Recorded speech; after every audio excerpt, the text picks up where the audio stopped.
Coming here makes me think about all the people that aren't in the news, you know, like people that are just every day living their lives and trying to do the thing that makes them happy.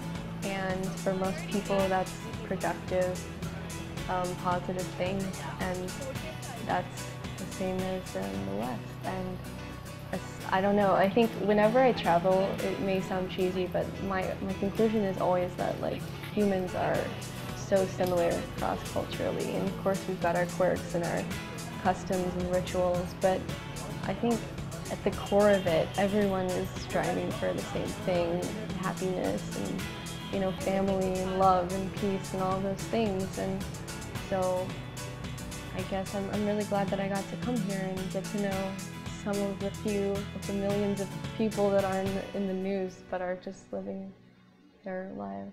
This actually aligns with a lot of my views and a lot of things I've been involved with in the past. I help out with this organization called Arts Education International. Right now we're doing mostly projects in Sierra Leone. We also have a project in Ghana, but we work with orphaned and abandoned children, and we try and kind of infuse some energy into the arts communities there by hiring local artists to teach at orphanages and children's homes. We want it to be a self-sustaining thing, like we started up and then kind of gradually taper our involvement so it just becomes something that can survive on its own, but it's still very new organization.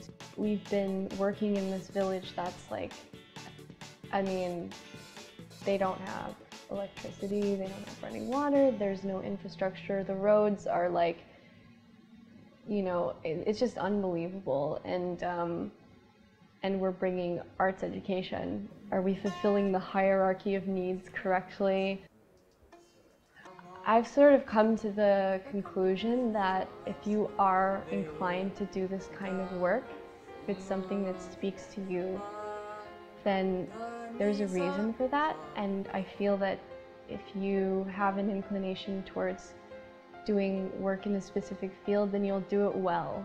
And when you're faced with situations in which people are suffering a lot, you can't help but think about it and struggle with why it's that way and where's the justice and how can it change. And you know, I've had many periods of my life that were very dark from thinking these thoughts, and there is no solution other than trying to make peace with it and understand somehow that things are happening for a reason and that people are in the places that they are for a reason. And I think it is very tied into a spiritual understanding of what's happening.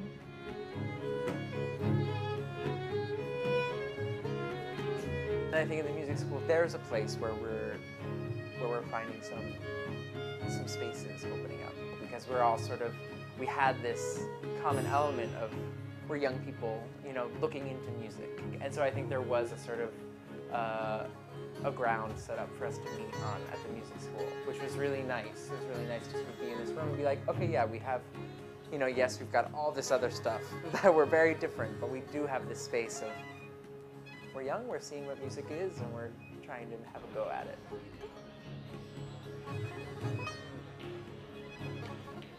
I was really struck by how everyone spoke so eloquently of the need for that as an institution, for that if they're not a member of a musical family, that they really didn't have access, unless they have money to pay an ustad, but they didn't have access to this tradition, and how without an institution like this, this wasn't going to be a choice for them. And it was really powerful to hear so clearly the importance of an institution like that, and that with institutions come these possibilities and come these doors opening to be able to get a look into this tradition. I had a sort of renewed belief in these institutions, these art institutions, as places where really crucial exploration can happen.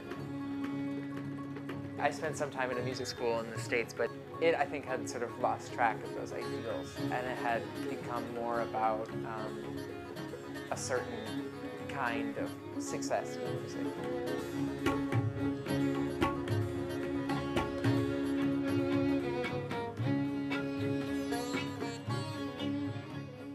One of the traps of Western classical music is playing everything metronomically as though the rhythm were externally imposed by some rather arbitrary dictator. It's very easy to fall into the trap of making Bach's music sound very pedantic and very German. I feel that the most influential experience in terms of performing music by Bach was seeing the expression on a Tunisian musician's face while they're improvising, or the way a Pakistani musician, strums the sitar with a certain kind of abandon, and that opened up my conception of the way music moves through time. And I think my Bach playing is now much more free and liberated.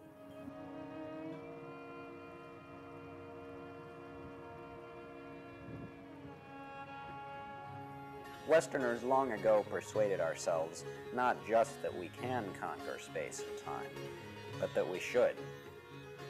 A friend told me that one reason she moved back to Pakistan from the US was that in New York, friends get together to catch up on their lives. In Karachi, friends actually live those lives together. Why am I writing this blog instead of taking a stroll along the Arabian Sea? For the same reason our ancestors kept diaries, wrote detailed histories, cleared forests, and laid down roads and cities according to impossibly straight lines that don't exist in nature. Why do we remember that Mozart wrote his violin concerti in 1775, but no one remembers who wrote the Raga Yaman when?